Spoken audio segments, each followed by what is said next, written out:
그때 주님께서 말씀하셨다. 너희는 불행하여라. 바로 너희 조상들이 죽인 예언자들의 무덤을 너희가 만들기 때문이다. 이렇게 너희 조상들은 예언자들을 죽이고 너희는 그들의 무덤을 만들고 있으니 조상들이 저지른 소행을 너희가 증언하고 또 동조하는 것이다.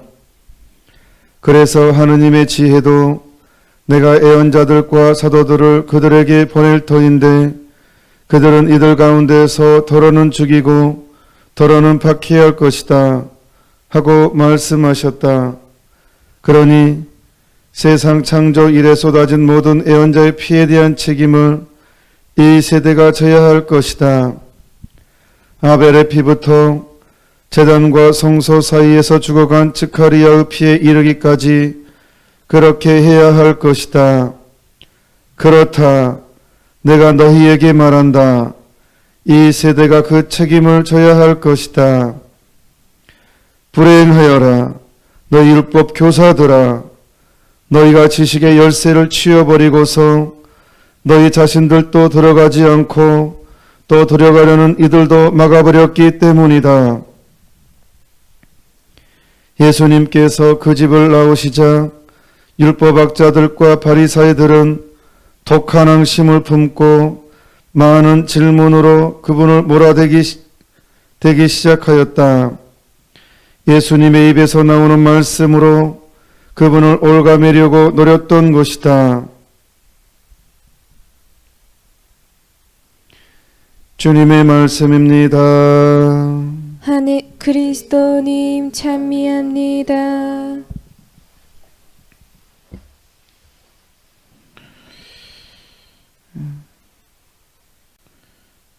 사람들은 영적 지도자, 그러니까 성직자, 사제들을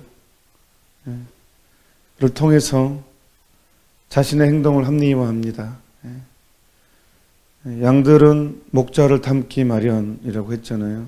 그러니까 일반 사람들은 이 성직자들의 말과 행동으로 자신의 행동을 합리화하는 경향이 아주 강합니다. 그래서 이 예수님 시대에 이전에도 그랬지만 박해를 받지 않은 예언자들이 없었죠.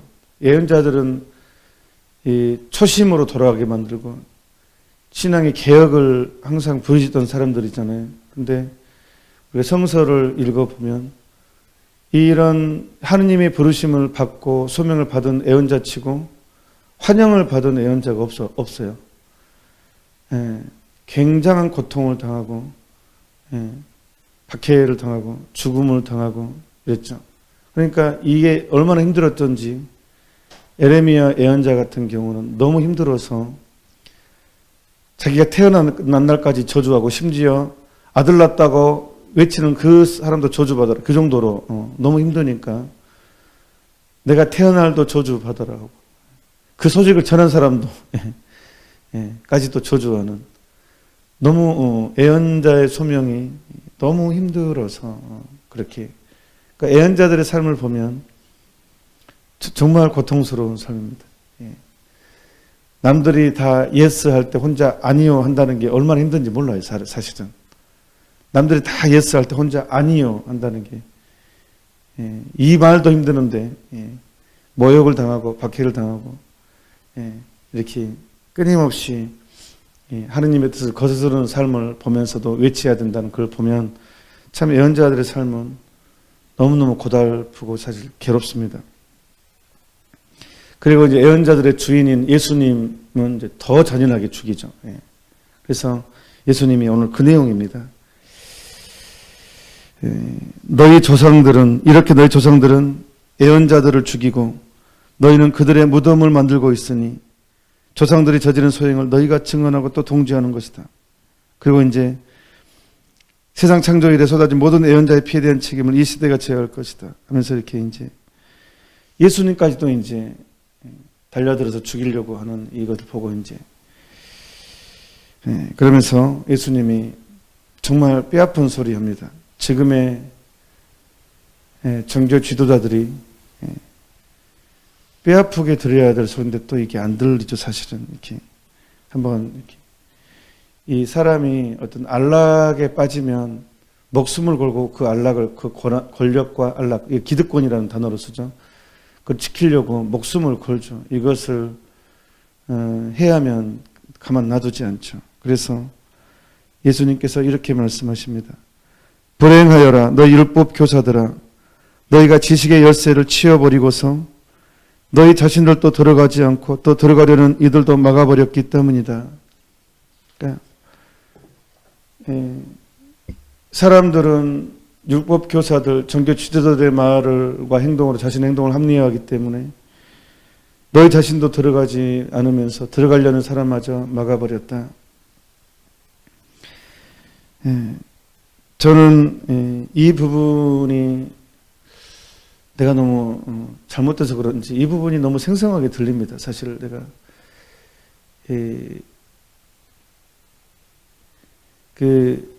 저는 개인적으로 오늘 축일인 대들에서 성녀의 천주자비의 글 자서전이잖아요. 그 글을 읽으면서 되게 이 어떤 영적인 감각을 많이 도움을 받았던 것 같아요.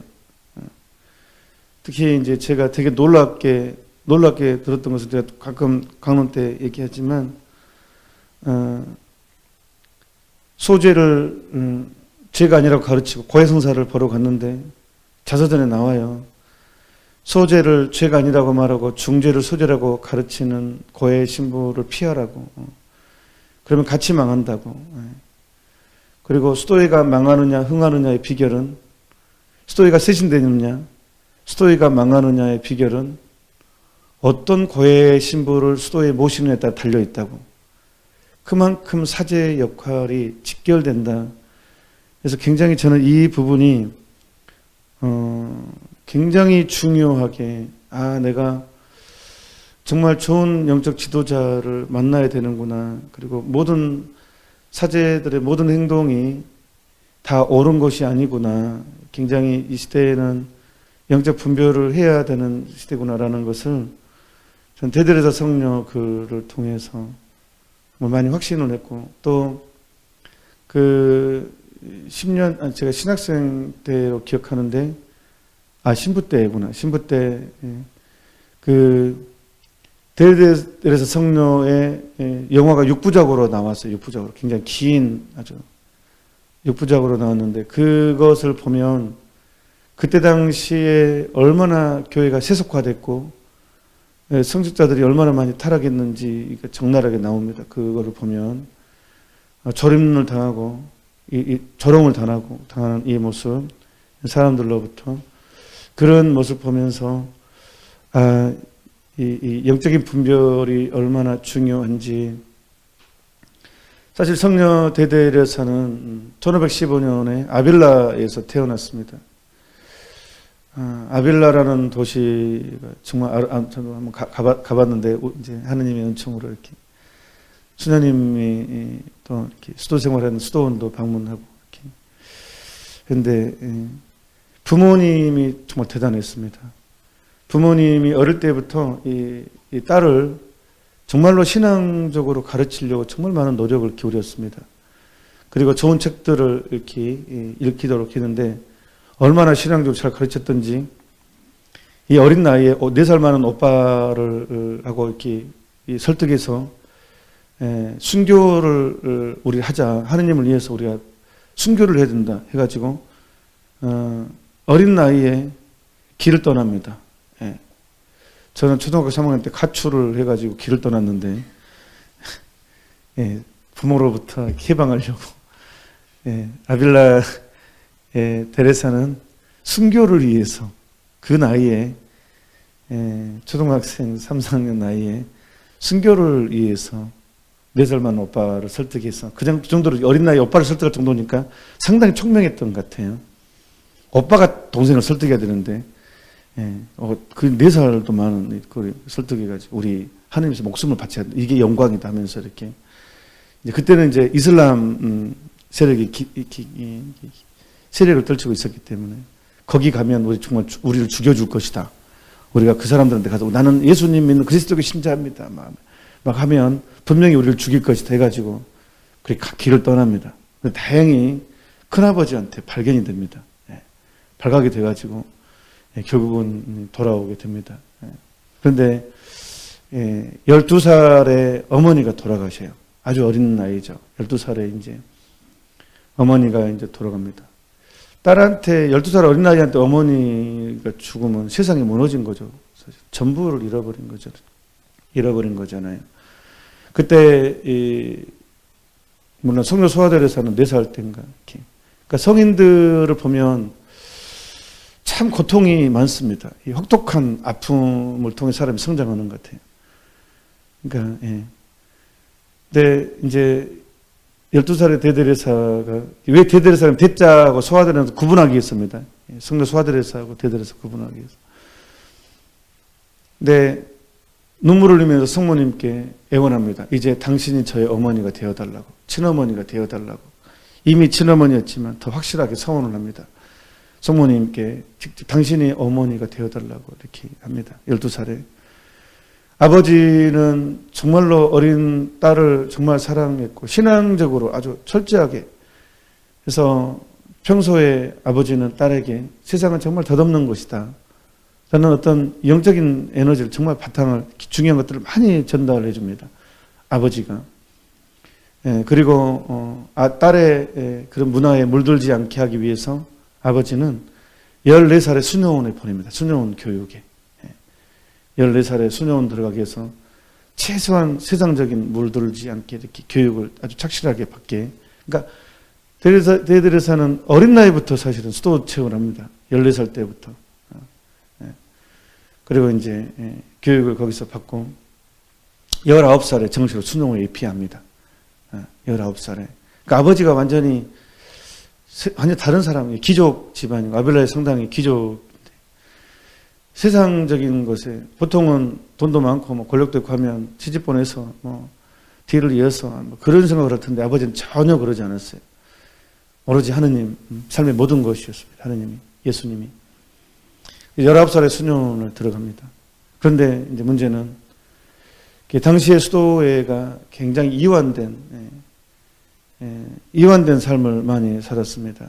그래서 갈등을 내적 갈등도 상당히 많이, 몸도 허약했고, 그래서 병도 좀 많이 앓았고, 또 수도회가 이완돼서 이거를 나와야 되느냐, 이거 어떻게 해야 되느냐, 이렇게 굉장한 극심한 고통을 겪습니다.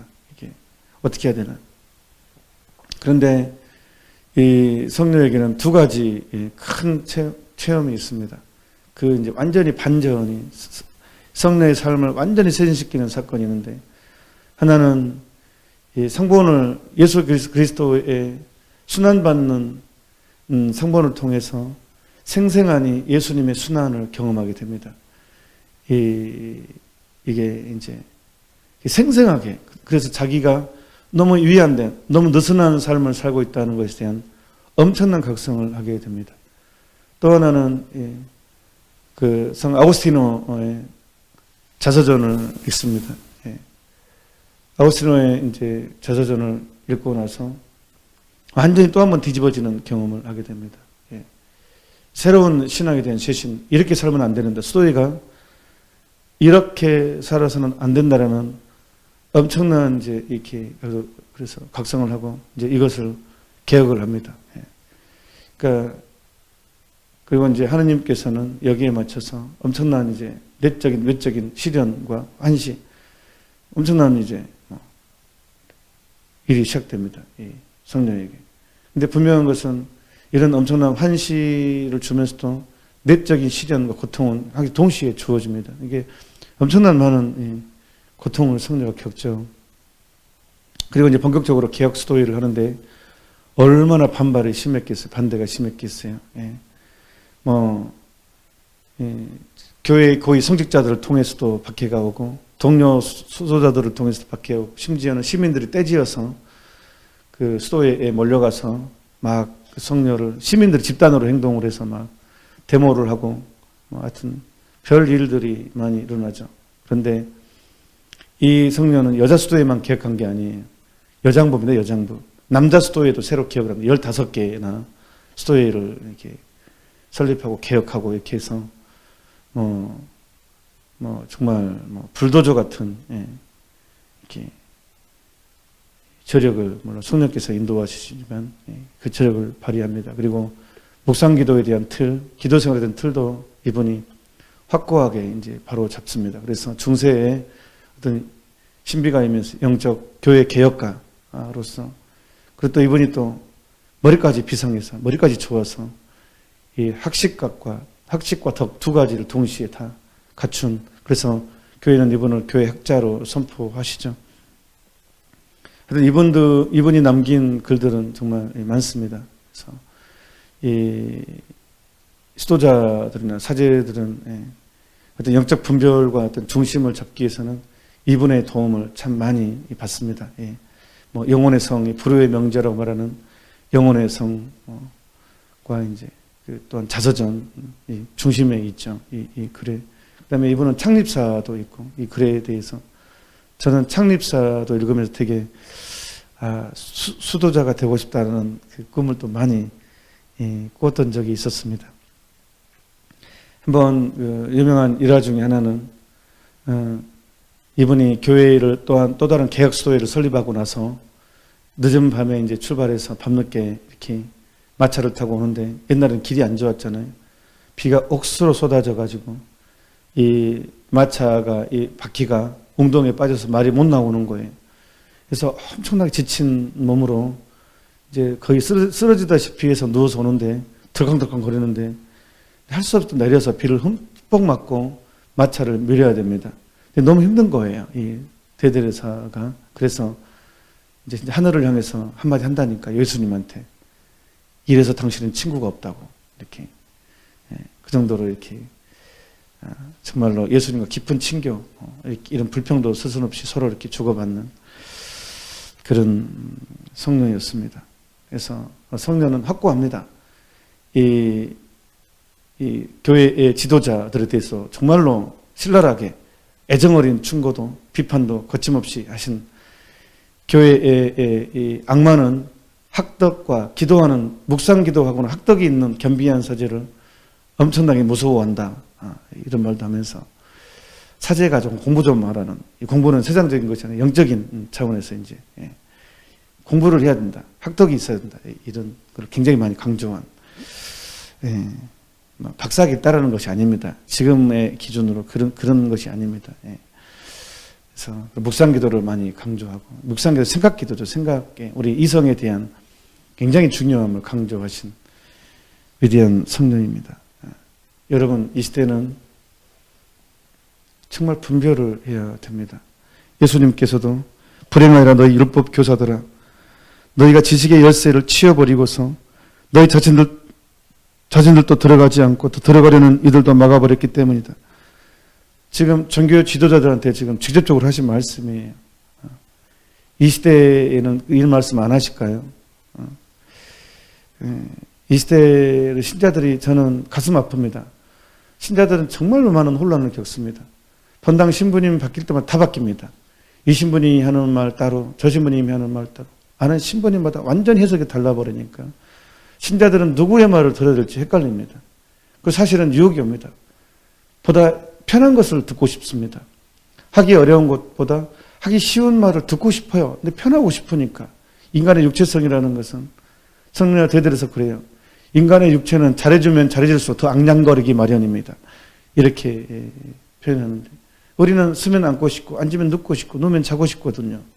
그러니까 똑같은 사제가 말을 하면 더 쉬운 말을 해준 사제를 더 듣고 싶거든요.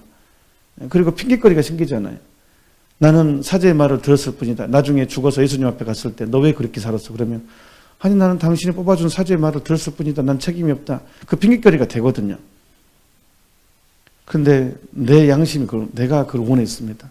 왜? 편하니까. 합리화를 하게 하셨거든요. 그러니까 이 시대의 신자들은 참 정말 헷갈립니다. 너무 다르니까. 참 불행한 시대에 살고 있습니다.